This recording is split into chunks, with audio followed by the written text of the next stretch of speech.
Hey guys, welcome back. BDCKR here. We're back with season 10, episode 1 of our Q&A&I. We're doing something really special this week, actually. We're doing like our first big boy collaboration. We've got an interview with no one, with the one, the only Skopos. This is really exciting. It's been a long time coming, I think, as two of the main people still doing a bunch of like injustice content for YouTube. It's really great to have you, man. How's it going? I mean, like you said, it's been a long time coming. I can't even believe it's happening. But like, just for those who don't know on the channel, I actually reached out to BDC here in, I believe, September of 2021. I'm looking back at the messages now. Yes, September 2021. Oh my god. Yes, and that time BDCKR Junior was somewhere on a trip, and then I reached out again in July of 2022, and yet again he's away. And then this year, in April, I actually reached out one more time. And yet again, so he's kind of like an elusive Pokemon. It's just so hard to catch. But finally, we're here. So no, I'm just glad. I'm just so glad to be here. And I do want to say I appreciate the effort that you made. I think I totally dropped the ball on that, but we're here. Right. I mean, so it turns out we're really bad at responding to messages. No, I mean it was both sides. We both lead pretty busy lives, as we will find out later on, or not. So that's interesting too. I feel like I want to talk a little bit about why this works and why this, because this is not the first time that we've been approached about a collaboration, and we've never actually done one before, because the shape of it, the flavor of it, was always somebody who did not know at all, who had really no sort of track record of doing anything, would say, "Hey, BDCKR, we would love to do something with you." Right. And it felt so much more like people were trying to, I guess, leverage us, to exploit us, to do something. And this is completely different, right? Yep. Yeah, you are like cooler than us. So no. It's like a very different math. Yeah. And so I feel like this is just much more interesting. And especially since there are, I guess, it's not a secret now. You've decided that you're going to be stopping. You're not going to be YouTubing anymore. And before we get into that, I mean, I don't want to make too many assumptions, but we are in our little bubble. I feel like that the world of injustice, social media is relatively small. So the chance of somebody who watches or listens to us that doesn't know you is probably infinitesimally small. But if you want to maybe just, this is where you get to maybe talk a little bit about yourself first, what you're doing. And then I would really be interested in hearing about how you started on this, injustice and YouTube journey. Okay. All right. So, should I start like from the beginning, or like where I am now and then go back? I mean, whatever you feel like. We're pretty loose. Okay. We don't really have a lot of rules here. Right. We just do sort of whatever. Yeah. Okay. So I'll just start. From the very beginning. I was. It was 2020. The start of 2020. COVID was pretty much at its peak. I was unemployed, so I started playing Injustice. I played a lot of Injustice, and I was on the subreddit. And basically, people just started suggesting me to start a YouTube channel, because apparently it's they said that my tips were helpful, and I hesitated. Honestly, I did not immediately accept that suggestion. I was like, it takes time, it takes effort. I'm still looking for a medical related job. I was looking into like scribing jobs and things like that. So scribing? I wasn't scribing, medical scribe. Yes. Yeah. What do you mean, like doing transcripts of audio recordings? Okay, so I guess so it's a little bit different. Transcription is where you listen to the audio dictated by the doctor, and then you type medical notes. Scribing is where you go in live with the doctor into the patient room, and you type his notes live while he speaks to the patient, and he does the physical exam. It's like a medical court reporter. Yeah, pretty much, yeah. Okay. So you do the notes. Both do the medical notes, but one, you do it live and clean up a little bit after, whereas the other one, you do the audio, after everything's done. So, right. Got it. Sorry, and you were saying that's what you're looking for. Sorry, yes. I interrupted. I just wanted to... So, that's why with other things, and I had 2 kids back then. So I was like, it's What'd you kind do with them? You had 2 kids? Yeah, since I came to America in 2020. Yeah, it was around the time. So it was still a lot of adjustments. No, I'm just yanking your chain a little bit because when you say you had 2 kids, like, you don't have them anymore. Oh yeah. Well, I have 3 now. That's why. Oh wow. Okay. Yes. So sorry. So I. It was a Yeah. pandemic. There was a You're pandemic. unemployed, You're thinking of medical scribing.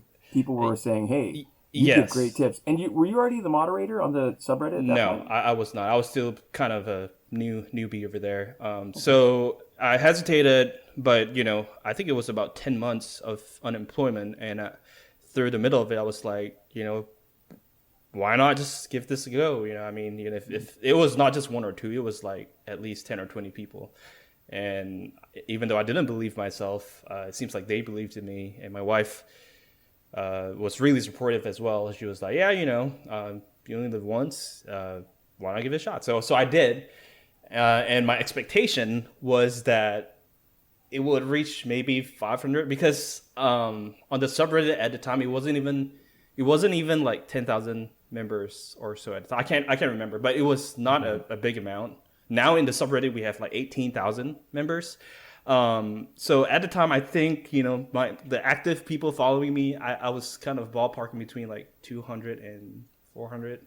So that was my expectation. Like just the people from the subreddit who were supporting me, and that's it. And I was just doing something for fun. It was doing something that could include video because, on Reddit, it was mostly like just text or pictures, and it's harder to post videos there. That's not what the platform was for. There's more work too. Like when you're typing out stuff to be clear, you have to make more of an effort. Absolutely.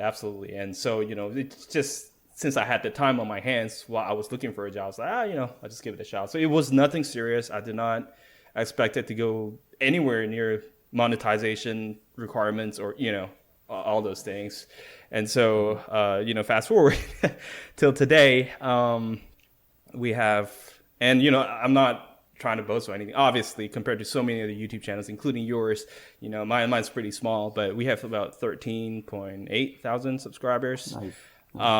And I've been doing mostly streaming content. I started with video content, but the main reason was just I got a job, and then my family commitments and stuff. So streaming is just a lot easier. You don't have to do any editing. So that was the biggest reason, pretty much. We also don't do any editing. That's just That's funny, right? It's a funny crossover. We want to talk about that a little bit later too. Yes. Yeah, it's just not being ashamed of posting a video without editing it. Right, the only thing holding you back. So it's interesting how you mentioned that because I don't know how many videos you watch from my channel. It's fine if you don't, but like I put in a lot of effort in my videos, a lot of editing, a lot of animation, and the sound effects and stuff. So it was really time consuming, and that's why I just couldn't keep up with it. And so I thought live streaming was the best option. And besides, people loved having, what I found out later on is that people love just, kind of playing the game with a person live with them. And having that community aspect to it.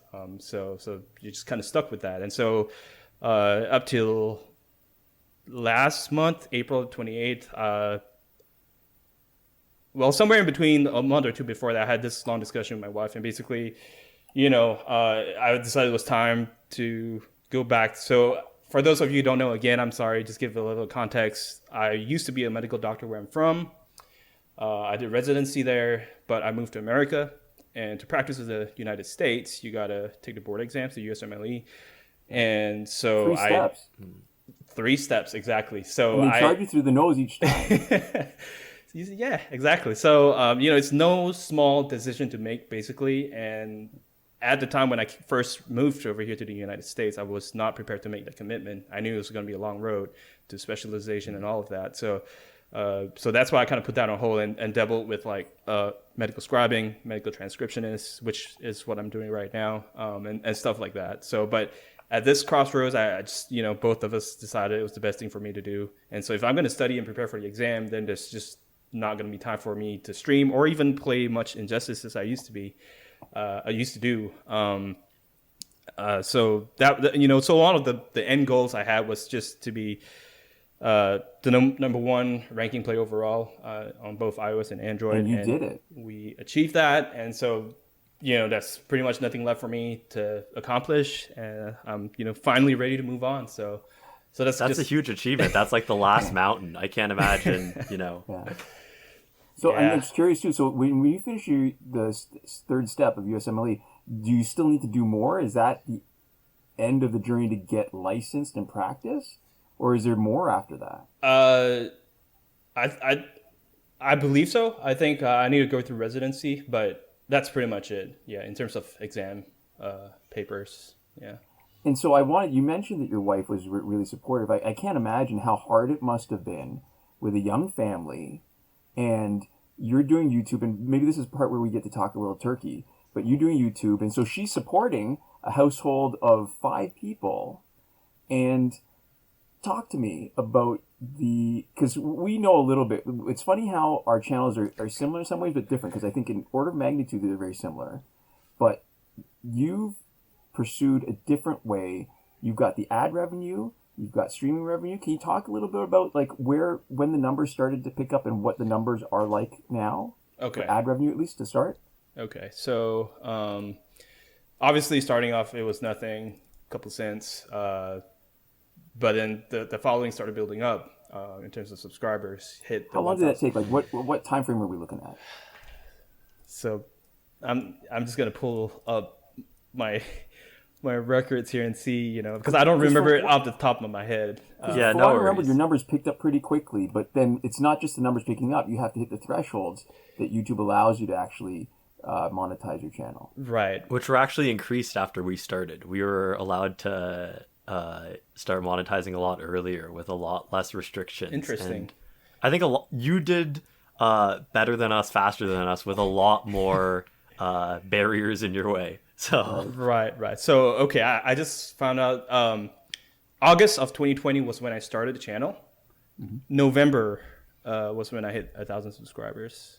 So that was about 3-4 months. But I believe it was the largest from the subreddit. I mean, obviously they were the ones that wanted me to, and at the time there were at least a couple thousand members in the subreddit. So I believe it was mostly from there. And then after that, I would say the average, you talk about ad revenue, it's like at its peak, it was maybe between $100, $200, $250 a month. Yeah. I mean, I really, I can't even remember the exact numbers because that was not the primary focus of the channel to begin with. Right. So I wasn't really, paying attention to those. Yeah. The reason why I want to point this out is that we, like I said, we are on the same order of magnitude, and as Abbott pointed out, that the reach that you've got is in a lot of ways bigger than what we have because of how hard and how fast you grew and how much engagement you've got.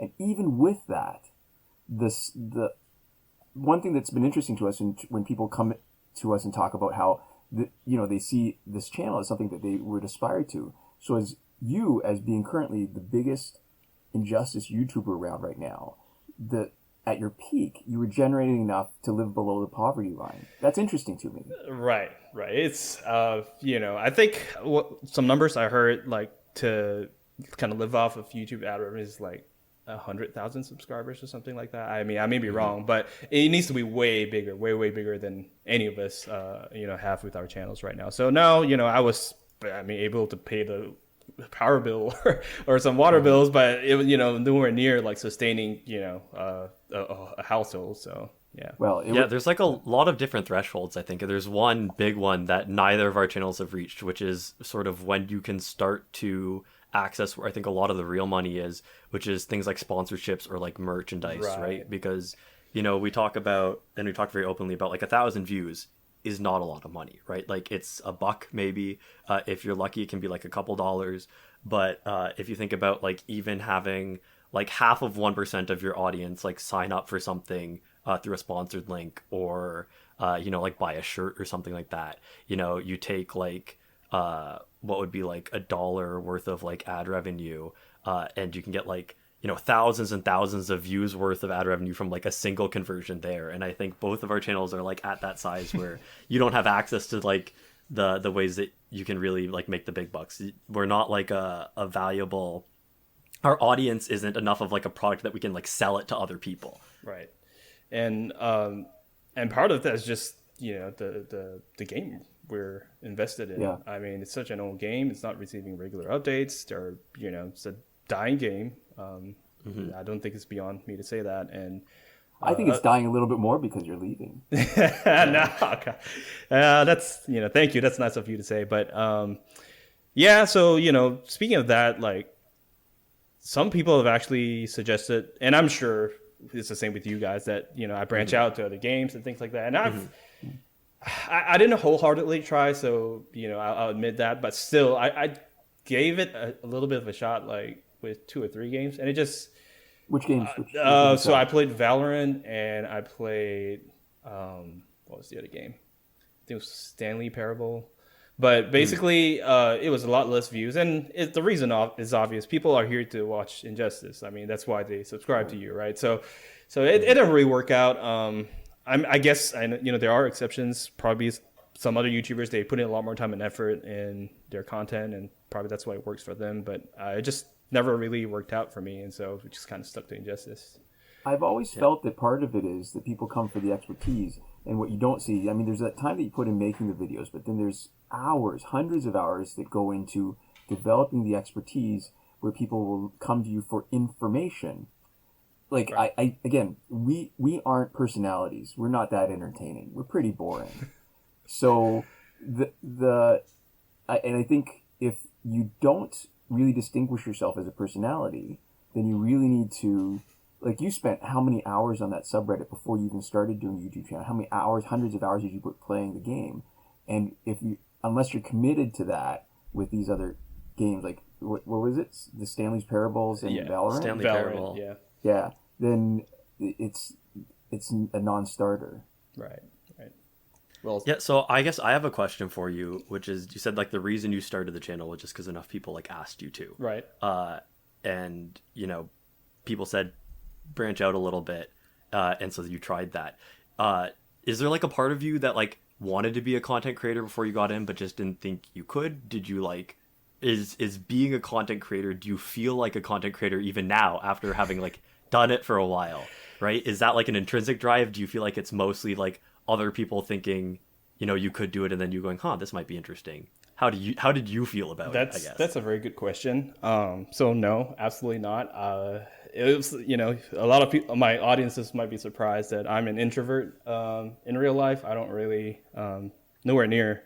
You wouldn't be able to tell that I have a YouTube channel to begin with. I mean, most people in my real life, like connections, they don't even know that. So no, I did not expect it. And I think part of it was, wanting to give back to the community. And that's kind of a motivation as well. So it wasn't so much of, thinking, I may have a chance to make it big or, be this content creator. I mean, I of course it did cross my mind, but it wasn't a real, big drive like you were talking about. Or I did some very basic video editing with Windows Movie Maker, a couple years back, but that's about the extent. And so you can see, I mean, anybody can tell it's pretty amateurish, my video editing skills in my videos. So yeah, no, I don't, and even now, I would say I've gotten a lot better at live communication.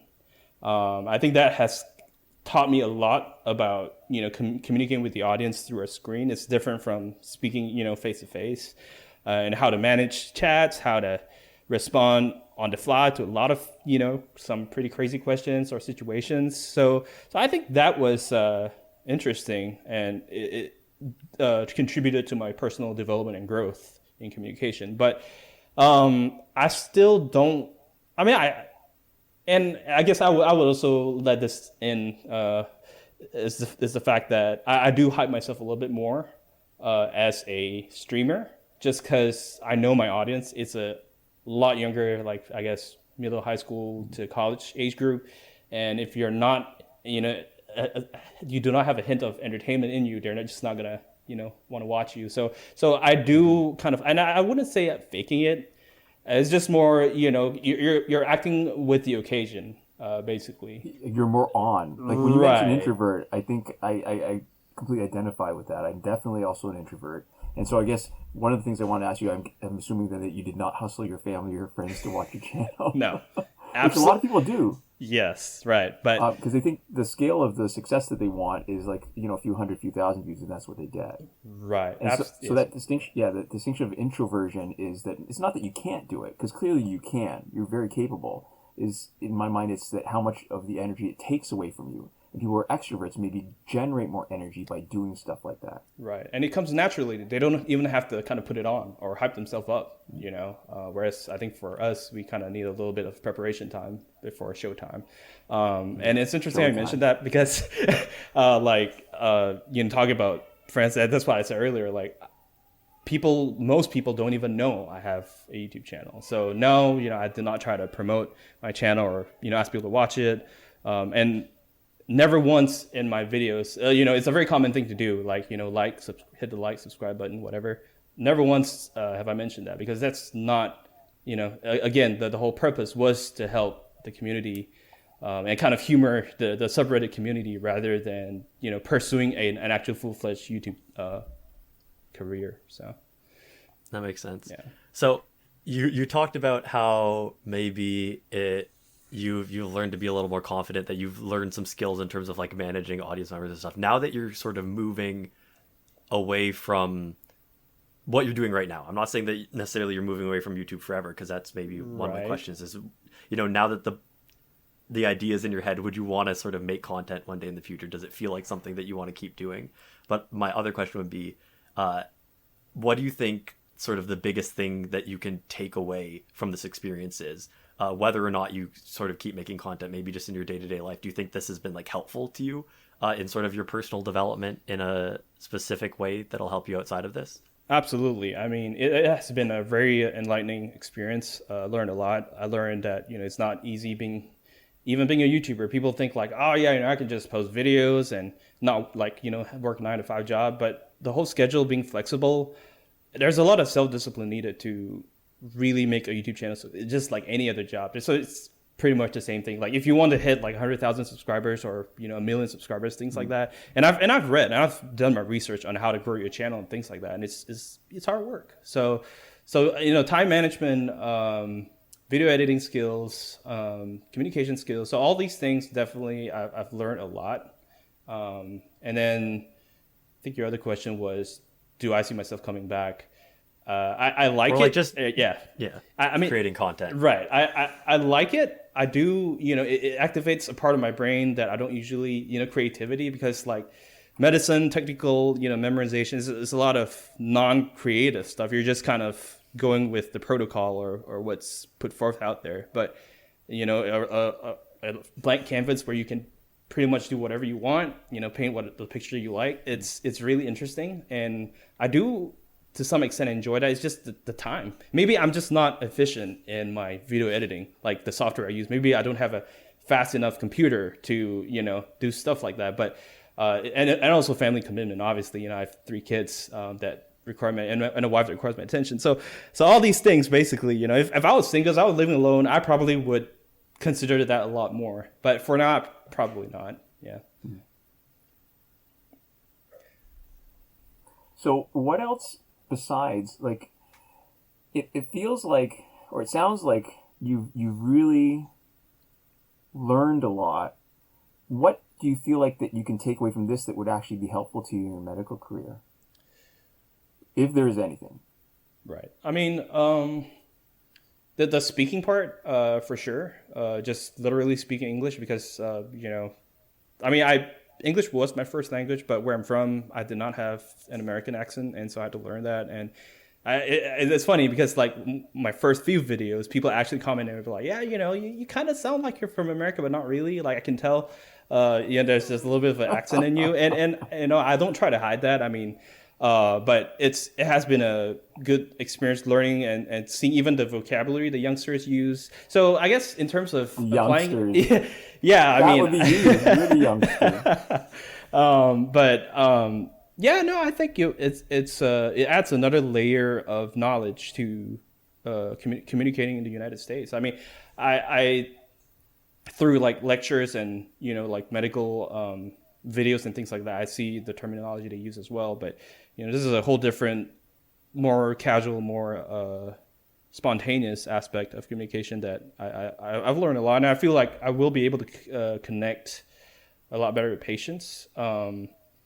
Just being more confident and being able to speak in the lingo here. So before we started talking to you, mentioned already that you're not from North America. What was that culture shock like? Like when because you've been in North. I mean, we're Canadian. Yeah. So okay. I'm trying to bring us all together so that we're North American. But what was that like coming to the U.S.?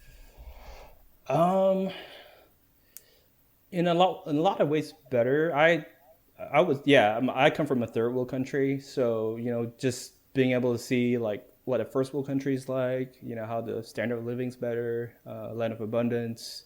It's really interesting, and of course I count my blessings that I'm able to live here in the first place. I know not everybody has that opportunity, but what was it like? What stood out to you? Like, what were your first impressions? Like I said, it was relatively recent. Right. It's just, the affluence of society is number one. And number two is the friendliness. So I feel like the Western culture, people are a lot more friendly. And of course, there's good and bad, obviously, with any race. But, people are a lot more friendly. People are a lot more like you just say hi to strangers and stuff. We didn't do that where I'm from. So that kind of tells you a little bit on, how different. So it was definitely a very interesting experience for me. But overall, I would say it's a good kind of different. I definitely prefer the culture that I'm in right now with those things that I mentioned. Yeah. Because I'd imagine that not only did you have to make the transition to a new country, you had to make a transition to a new career. And I mean, I don't even know how I want to ask, but I'm just so curious about how your wife felt about how all this was going, because this would have been a huge change, right? Young kids, unemployed, and YouTube. Right. How did that conversation go? So, it wasn't just one conversation. It was a couple conversations, and there was, a lot of thought and consideration that went into it.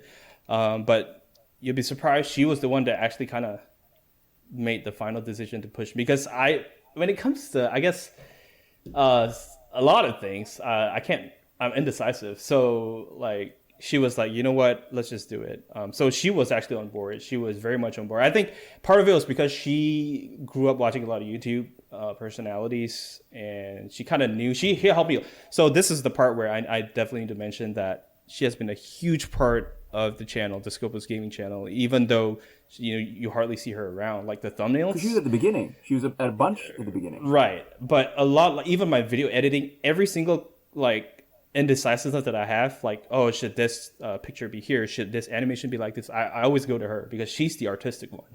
I'm not as creative as her. So she has a big part behind the scenes in the whole scope. Like, and that's why if you all notice the logo, the two wolves, one it's kind of representing me, and one's representing her. Without her, there is no Skopos Gaming. So she was a big part, and she was, a big driving factor in why I started in the first place. Because like I said, I didn't think I had the personality nor like the video editing skills or whatever. I never aspired to be a YouTube personality in the first place, but she thought I had some potential, and so she was of course ready to make the sacrifices as well, while I'm editing, to bring the kids out or try to keep them quiet, things like that. We lived in a really small house, rented that place. I even have like a behind the scenes on my Instagram profile, which a lot of the OG people remember, but my recording studio was this small closet that only one person can fit in, just because, I needed soundproofing, right? I need like my audio to be good, and like everywhere else was noisy. So that small closet and my laptop, and I used like I don't know what makeshift thing I used to sit on that, and I would like sweat in it because there was no like ventilation. But that's where it all started. So it's been a long way. What you're saying then is, when you were recording that together, the recording session would be like a really intimate date. You'd be together in this really small room, away from the kids. Oh man! And really close quarters, and like you said, sweaty. Right.